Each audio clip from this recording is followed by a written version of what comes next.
ભરૂચના ભોલા વિસ્તારમાં રહેતા 43 વર્ષીય ઉર્વેશ બિપિન મોદી તારીખ 20મી ફેબ્રુઆરીના રોજ પોતાની એક્ટિવા ઉપર પત્ની સાથે શહેર તરફ જઈ રહ્યા હતા। તે દરમિયાન રહાડપુર રોડ ઉપર કેટલાક શખ્સોએ તેમને આંતરી પોતે સીઝરો હોવા છતાં પોલીસ હોવાનું જણાવીને વાહનમાં નંબર પ્લેટ નથી કહીને રૂપિયા ક્યારે આપશેની ધમકાવવાનું શરૂ કર્યું હતું।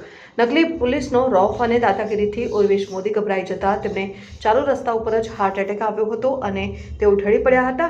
તેમને તાત્કાલિક ભરૂચ સિવિલ હોસ્પિટલ ખાતે ખસેડવામાં આવ્યા હતા, જ્યાં હાજર તબીબે તેમને મૃત જાહેર કર્યા હતા।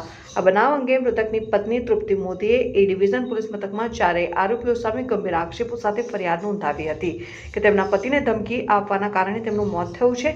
ફરિયાદના આધારે એ ડિવિઝન પોલીસ મથકના પીઆઈ આર.એમ. વસાવાના માર્ગદર્શન હેઠળ તાત્કાલિક તપાસ હાથ ધરવામાં આવી હતી।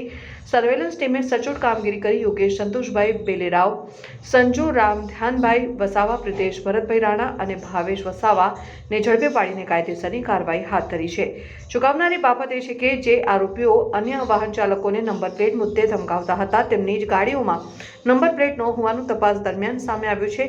પોલીસે આરોપીઓના બંને વાહનો કબજે કરી વધુ તપાસ શરૂ કરી છે। પ્રાથમિક તપાસમાં ચારેય આરોપીઓ ગુનાહિત ભૂતકાળ ધરાવતા હોવાનું પણ બહાર આવ્યું છે।